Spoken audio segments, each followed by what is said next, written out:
Broncos country, this latest film installment is looking at the Denver Broncos defense in week one against the Seattle Seahawks. Some good plays, some broken plays. Overall, I came away more impressed with Denver's defense than anything else. Their pass rush looks drastically improved. I think their front seven is significantly better. They got chunked up a little bit in the third quarter against a no-huddle offense. And really, there was a busted coverage that really made the difference in the outcome of this game. There's a lot of conversation about Riley Moss. I felt like Riley played a lot better than people are thinking. And when you watch the tape, you see his coverage is pretty solid throughout the entire game. So here's the film breakdown we did here at Mile High Sports.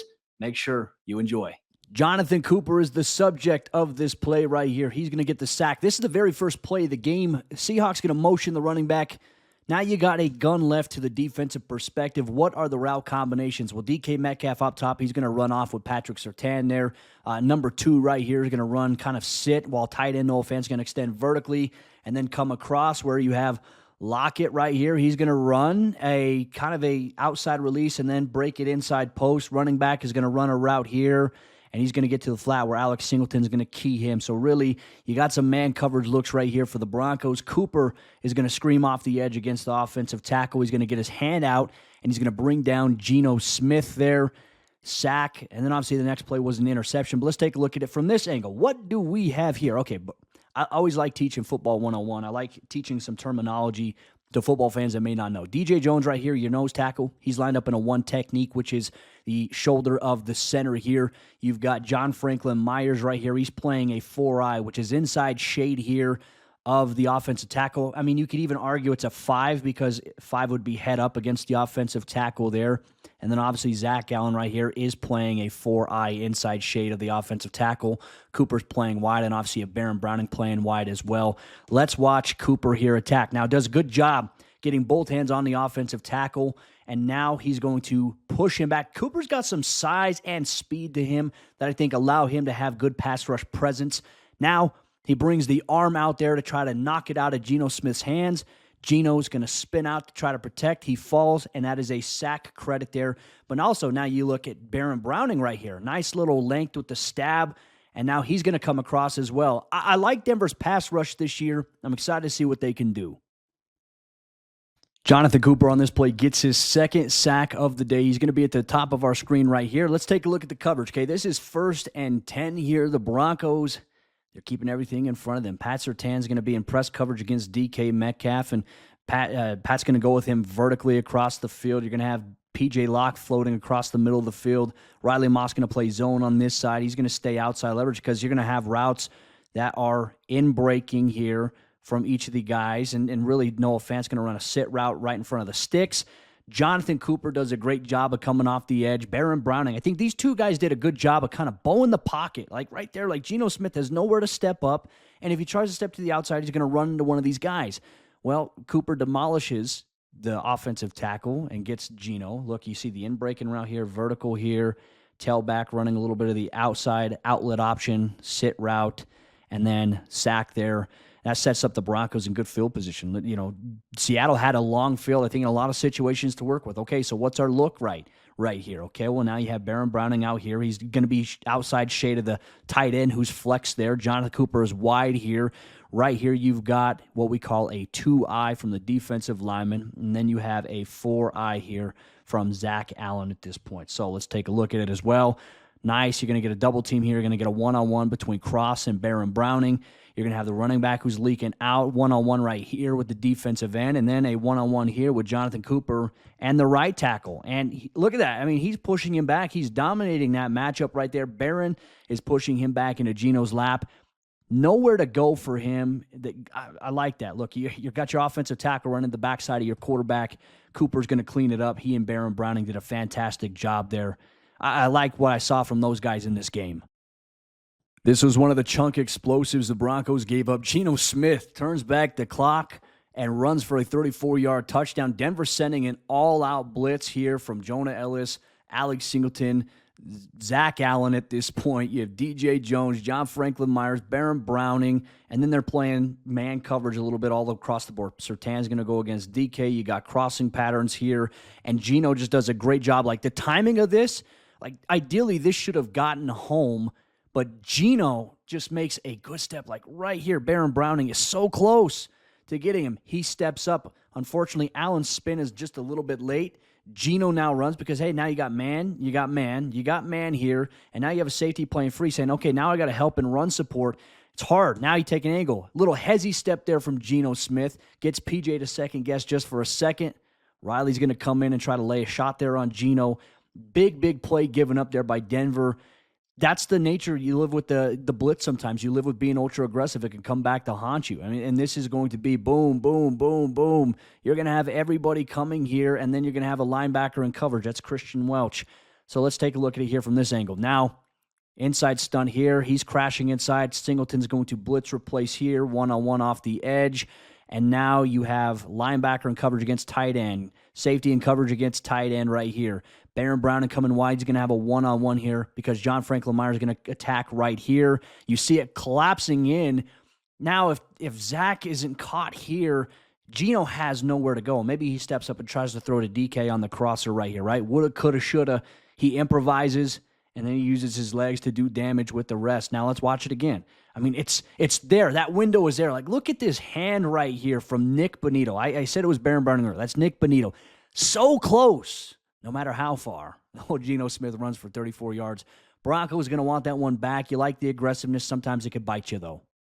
Second play of the game here for the Broncos. This is Alex Singleton's interception. He is right here. But the Broncos, they're going to be playing what looks like man coverage to this side of the field right here where they're playing zone on this side because you have a single receiver over there.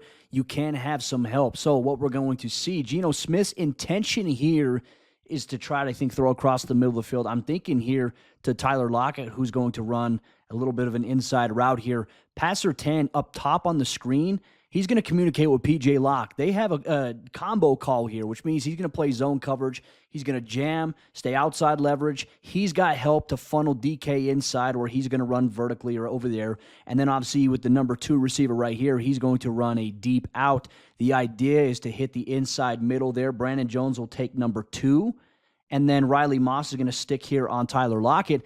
Now, ideally, Alex Singleton, because it's man coverage over here, is going to align here. But the running back, he's going to come underneath. So, because there is no other receiving threat over here, Jaquan McMillan is going to help out, whether this is picking him up in man or whether it's helping inside against DK in zone with the safety over the top. I like this coverage thing. But then the Broncos pass rush. They create a little bit of a dirty pocket here for Geno Smith, and DJ Jones ends up getting home here. But as you can see, Jones closes in on the out-breaking route. Riley Moss is over the top on Lockett on the in-breaking route. That's where he's intending to go here. Alex Singleton sinking here to the middle of the field, playing kind of that spy. And because of the pressure, Geno can't put all the force into his throw. It leads to an interception. Unfortunately, Denver's offense could not take advantage of great field positioning. So let's take a look here. We all know who's going to get the interception. It is Alex Singleton. Man alignment right here against the running back here. Jonathon Cooper outside the tight end. Baron Browning off the edge right here. You got Zach Allen playing inside a 4-eye. DJ Jones playing a 1 technique. John Franklin Myers playing what we call as 4-eye as well. Inside shade of the offensive tackle. Now you're going to see them kind of stunt a little bit. It looks like DJ is extending, 2 hands engaged there. Zach Allen is as well. They're going to kind of like cross right here, and it leads to some interior track. You got Jonathon Cooper bearing down right here. I mean, he's close to maybe getting a strip sack on this. DJ Jones steps up, and obviously this pressure is going to lead to the underthrow here, interception here by Alex Singleton. Let's take a look at it again. I like the pass rush. I mean, that's good. That Geno does not have a clean pocket right here, and right there you wrap up around the legs, throw the ball, interception. Offense has to find a way to come away with points after that. All right, Broncos country, we are watching Patrick Surtain, DK Metcalf right here on the screen. 3rd down, man coverage. Geno Smith here is going to take a shot. Watch Pat mirror DK off the line of scrimmage. Good step. Now, okay, he's opening up. He's going to get in phase, stay stride for stride with him, sees that DK's looking for the ball, so now he's going to close in, get closer on the hip. DK is going to make the body adjustment to kind of turn this almost like into a back shoulder. Surtain's going to play with his hands through the football, knocks it away incomplete. Let's take a look at that again. Bang. Pat Surtain deserved the bag. DK Metcalf, 3 catches, 29 yards on 4 targets, 25 coverage snaps there for Surtain against him. Now let's watch it again. See on this one, okay, hey, body adjustment right there. Surtain's going to close the gap. You couldn't play that better from a corner standpoint. DK's a hell of a receiver. Gets his hand there, plays through, knocks the ball away, incomplete. There's a busted coverage on this play that leads to a wide open touchdown from Zach Charbonnet. Now, this one is a little confusing because it seems like Denver is playing zone coverage over here on Pat Surtain, PJ Locke's side, where you can make the argument, are they playing man coverage over here on Riley Moss's side? Because you have the safety here, but you have obviously a tight end. You have this receiver here. Both these guys are going to run the clear out because Charbonnet's just going to run the wheel route here. But the weirdest thing about this entire play, we're going to keep an eye on Malcolm Roach, defensive lineman. Love Malcolm Roach, great personality inside the locker room. But he's dropping back into coverage and looks like he's trying to get out there to get to the tailback where Singleton's here in the middle and then recognize that and also steps out. So not sure who went wrong, where everyone went wrong. It's really not something we're going to know. Obviously, the players will know, the coaches will know. That information is not going to be told to us. But you got Malcolm Roach going out there in coverage against the tailback. Riley's closing in on the in-breaking route. Devin Key's here as well. Jaquan McMillan right here is going to pass off Jackson Smith and Jigba because, hey, if you're going to have a crossing route going this way, there's something coming backside, so he'd more than likely pick that up. That's what we call zone combination there. Now, this is just a wide-open play there. Not sure what happened. I mean, when you ask a defensive lineman to drop into the backfield, they don't have coverage ability or, nature, so, of course, they're going to stare at the quarterback. And now the running back's wide open. There's some hesitation as to who's got the tailback. It leads to a wide open, big-time play. Difference maker in the outcome of this game here for the Broncos on Sunday. So let's take a look at it from this angle. Malcolm Roach is literally dropping to go play man coverage against the running back. I'm not sure if that's by design or if that's just saying, hey, drop back and help out. But then there's this crossing route right here. You got crossing routes all across. You're going to have traffic and congestion. So who's got who? Riley goes with Tyler Lockett, because he's the outside guy. He's got number one. Key helps out right here. You got a guy coming free right here. Not sure who's going to cover him, if anything, but it didn't matter. Wide open touchdown here. Puzzling play here by Denver's defense. A myth exists in the NFL where if a receiver catches a ball and there's a corner in the area, that means that guy got cooked. I think people need to change it up. If you get cooked, it means you got burnt for a big-time touchdown, a massive coverage bust. Right here, Riley Moss was the recipient of some people saying he got cooked on Sunday. I thought his coverage overall on most of the afternoon was pretty solid. It was sticky. It was tight. And sometimes you're going to live with having a play given up on you. Right here, Tyler Lockett, as we all know, a veteran receiver, one of the best savvy guys in the NFL, does a great job adjusting here on a back shoulder throw. Riley does a great job mirroring him, getting in phase here, staying with him. And then all of a sudden you have the body adjustment right there when Riley is still there and just lands into a perfect spot. Perfect throw there by Geno Smith. Not much you can do, and you can't get mad at Riley Moss for that type of play there. That's going to happen. That's the same exact throw he had to DK Metcalf where Surtain knocked it away. That was a great play there by Geno, by Tyler Lockett. Now, let's take a look at it as well. Right here, back shoulder. People don't know. That's the hardest play in football to defend. Riley's in great position right here. You can bring that right side hand around the hip, potentially try to drive your left hand through ball side hand. I mean, look at that. Riley's got his hand up in a way where, gosh, that ball is perfectly placed. Try to knock it out there. I mean, that's a tough play. Great catch there by Lockett. Good coverage there by Riley Moss. You can't get mad at that one.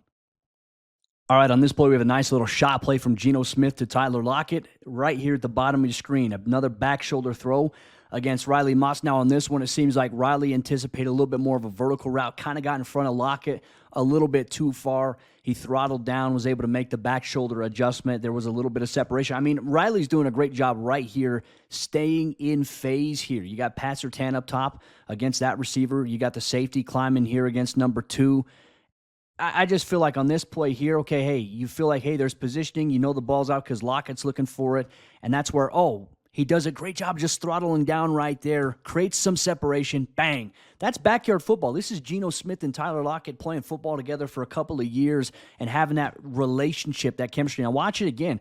Riley, great job here, hand on it, but because he sees it's floating there, Lockett does a great job of just body stopping, like quick adjustment right there. It creates just a little bit of separation, first down. And this is really when the Seahawks started to chunk the Broncos a little bit en route to a touchdown drive there, obviously by Kenneth Walker, a 23-yard touchdown. Let's look at it from the other angle. That looked like it maybe could have been a false start there. They ain't going to call it. We're not going to nitpick on it. A little bit of separation right there, first down. You're going to live with that. Good coverage, though, by Riley throughout the entire day. This play right here seals it for the Seattle Seahawks, 3rd and 6. You got man coverage because you've got Alex Singleton lined up outside against the running back. Riley Moss going to play here against Tyler Lockett. Jaquan McMillan on number 2. And then obviously you have tight end Noah Fant. Now the route combination, you're going to see, okay, Patrick Surtain up top. The route combination, you're going to see Lockett's going to run a little bit of a clear out underneath where he's going to rub essentially close to DK Metcalf. And then number 2 is going to run across. Noah Fant is also going to run the same exact route right there. Geno Smith threads this here. Riley Moss, good coverage. Look, this is a tough play to cover because you're playing outside leverage right here. You have no choice. You're a man, you're outside leverage. You're going to have to find a way to cheat underneath because, look, now it's coming tight here. This is designed to be a rub to free you. But I think Riley does a great job closing the distance right there. He's got a hand on the hip. You bring that ball side hand forward just maybe a second earlier. Maybe you make the play. I don't know right there. Okay, so left hand on the hip. Goes to bring it through. Loses the hip. Lockett hauls in a tough catch. That's chemistry. That's years of playing that backyard football there with Geno Smith. So now let's take a look at the pass rush. Okay, now you can see you got your guys right here. That's not going to be a factor. Nick Benito is going to come in here. Obviously, Jonathon Cooper here. But then it's just man coverage right here with Patrick Surtain. Now you can see Lockett. These guys are crossing like this right here. Oh my goodness, that's tight. Riley's got good coverage right here. Maybe it's just the fact that his left hand comes off, maybe a smidge early on that play because he tries to go make the play with his right hand. All right, you make that, but then there's that catch. If he can go through right here, watch this, okay? If he can keep his left hand on that hip and bring his ball side hand forward, even if he misses this knockaway here, maybe he can secure the tackle, keep the clock rolling, prevent the first down, and maybe Denver does get another opportunity. I'm not bummed about Riley Moss. I thought he played pretty well in this game overall. He'll continue to learn.